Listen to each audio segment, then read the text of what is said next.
الحمد لله رب العالمين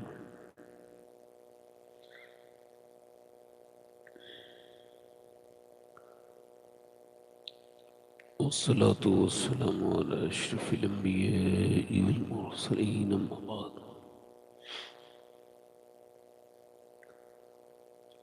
أعوذ بالله من الشيطان الرجيم بسم الله الرحمن الرحيم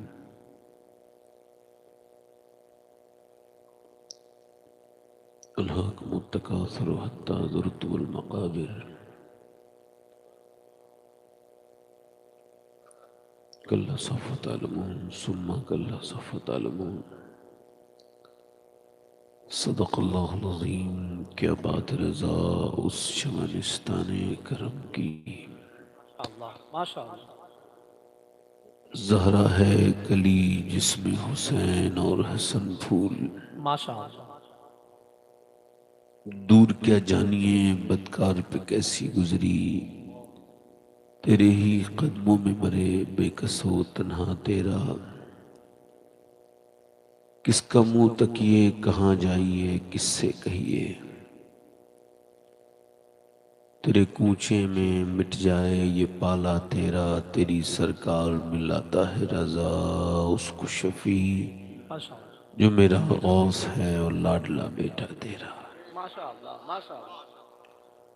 محبت کے ساتھ بارگاہ رسالت میں درود پاک کا نذرانہ عقیدت پیش کریں.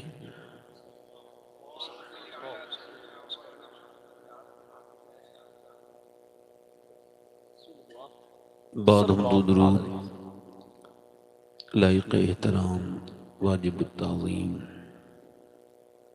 ممبر شریف پر تشریف فرما میرے امامی کی زینت و رونق، معزز علماء اہل سنت، معزز سامعین و سامعات، السلام علیکم ورحمۃ اللہ تعالی وبرکاتہ. وعلیکم السلام ورحمۃ خیریت سے ہیں آپ لوگ؟ ذرا یہ کرسیاں قریب کر لیں اور جن لوگوں کو جانا ہو وہ جلدی چلے جائیں. کرسیاں تھوڑی قریب لے آگے آ آئیں. جائیں آگے آ جائیں. کرسیاں پہلے قریب کریں، یہ جو بیچ کا گیپ ہے اسے ختم کریں. جب ساری دنیا کرسیوں میں بیٹھی ہے تو آپ ہی زمین پہ کیوں بیٹھے ہو؟ یہ کرسیاں آگے کرو بھائی، اور آپ سب کرسیوں میں بیٹھنا. اٹھ جاؤ. ارے بھائی کوئی بات بھی ہوتی ہے نا، اٹھ جاؤ. آپ سے کہہ رہا ہوں میں، اٹھ جاؤ، کرسیوں میں بیٹھو، ٹھنڈ کا وقت ہے. آپ کرسیاں آگے لے آؤ. جو لوگ پیچھے بیٹھے ہیں آپ کو لگتا ہے کہ پیچھے بیٹھنا چاہیے آپ کو، جبکہ آگے کرسیاں خالی ہیں. تب آپ سب سمجھدار ہیں، آپ میں سے کوئی ایسا نہیں جسے سمجھ نہ ہو. کرسیاں تھوڑی آگے کر لیجئے. ہاں آگے بیٹھیے. آپ لوگ جو ادھر بیٹھے ہیں ادھر، آپ لوگ بھی کرسیاں خالی ہیں، اندر بیٹھ جائیں. کہاں آپ وہاں پریشان بیٹھے ہیں؟ ادھر آ جائیں. آپ لوگوں سے کہہ رہا ہوں ادھر آ جائیں، مہربانی کریں.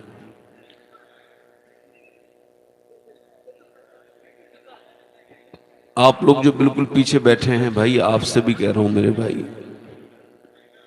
جو بالکل پیچھے بیٹھے ہیں، آپ ذرا مہربانی کریں. آپ کی بہت شکریہ، آپ کا آگے آ جائیں.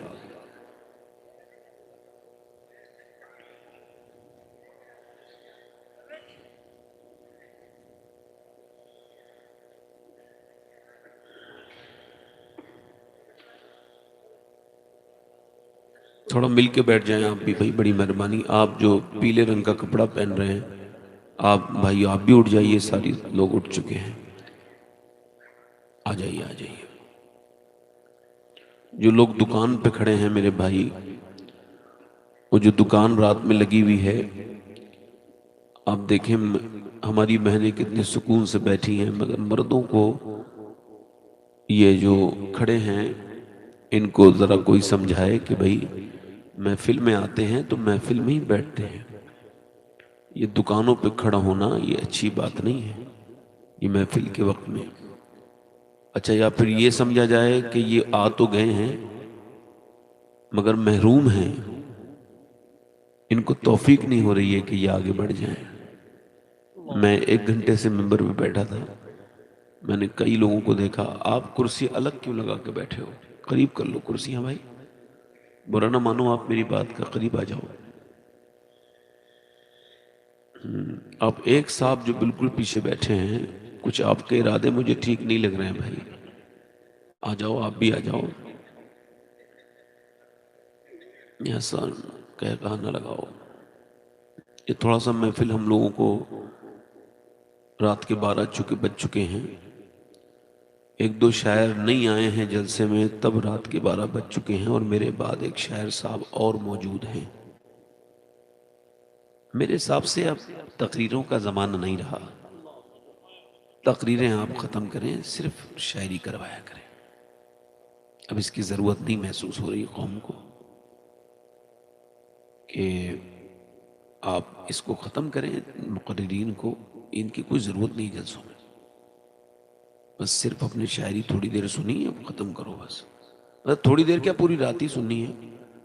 ہمارا جب وقت آتا ہے تو ہزار تو احسان ہمارے اوپر ہوتے ہیں، ہم حضرت کی وجہ سے نہیں پڑھ رہے ہیں، ہم حضرت کی وجہ سے نہیں پڑھ رہے ہیں، تو بھائی پڑھو، ہم آپ منع کب منع کر رہے ہیں اللہ آپ سے؟ اکبر، اللہ روز احسان جھیلتے جھیلتے بڑی شرمندگی محسوس ہوتی ہے کہ یار یہ میری فیلڈ ہی نہیں تھی، میری یہ ضرورت ہی نہیں تھی، یہاں پہ کیسے آ گیا؟ سب تو میرے اوپر مہربانی اور احسان کر کے جا رہے ہیں۔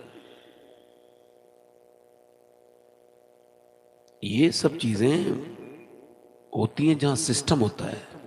آپ خود سوچو، روز آپ سنو گے یہ بات کہ حضرت کی وجہ سے ہم تھوڑا سا مہربانی کر رہا ہوں، میں پڑھ نہیں رہا ہوں، تو بھائی پڑھنا، بھائی آپ سے کون منع کرتا ہے؟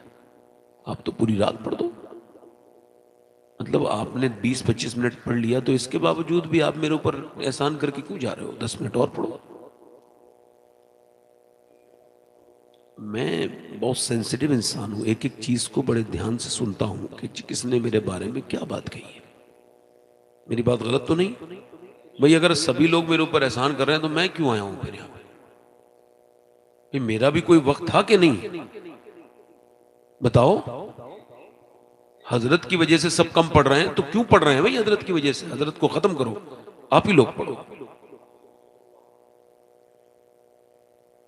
اعلیٰ حضرت سے بڑا عاشق رسول اس صدی میں نہ تو پیدا ہوا ہے بے شک نہ پیدا ہوگا۔ بے شک بے شک انہوں نے 1000 کتابیں لکھی تقریباً، اور نعت کی صرف ایک کتاب لکھی۔ اس کا مطلب یہ ہے نعت شریف اتنی ہونی چاہیے۔ کیا کہنے، بہت اچھا اشارہ، ماشاء اللہ۔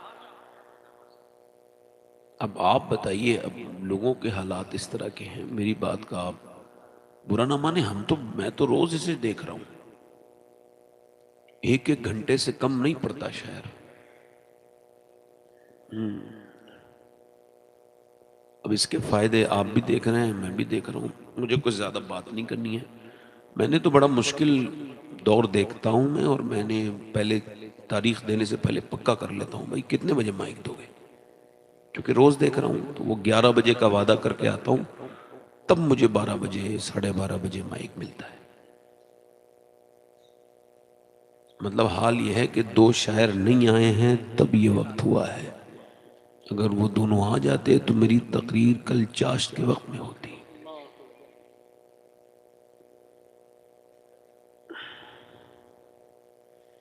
یہ ہنسنے کی بات نہیں ہے۔ دیکھیے، ہم لوگ علم کا مذہب ہے، ہمارا علم ہے، ہمارا مذہب شروع جب ہوا ہے، پہلی جو آیت آئی ہے تو وہ تعلیم کے تعلق سے آئی ہے، بے شک بے شک اور حضور نے کسی مرد کو وہ نہیں سنائی ہے، یہ بھی حکمت ہے، نہ کسی اپنے رشتہ دار کو سنائی، نہ کسی مکے کے آدمی سے۔ پہلے، سب سے پہلے حضور نے ہم سب کی ماں ام المومنین ماشاء اللہ سیدہ خدیجہ کو پہلے کی پہلے یہ اقرا کی یہ ساری صورتیں سنائیں، اور حضور نے دنیا کو یہ پیغام دیا کہ میں اپنی بی بی خدیجہ کو سنا رہا ہوں، اور خدیجہ پھر فاطمہ کو یہ سنائیں گی، اور پھر فاطمہ جب حسین کو سنائیں گی تو حسین کربلا میں قرآن سنا دیں گے پڑھ کے۔ سبحان اللہ سبحان اللہ، ماشاء اللہ۔ ترتیب کی چیزیں ہیں۔ آپ لوگ بیٹھ گئے سکون سے، تو ایک چیز اگر آپ کی زندگی میں ہو تو اس کو نکال دیں، ایک بات۔ اور جو بھی جہاں بھی بیٹھا ہو، سب کے لیے میری گزارش ہے، اور یہ میرا پیغام غوث العظم کی طرف سے آپ کے لیے ہے۔ اگر آپ کی زندگی میں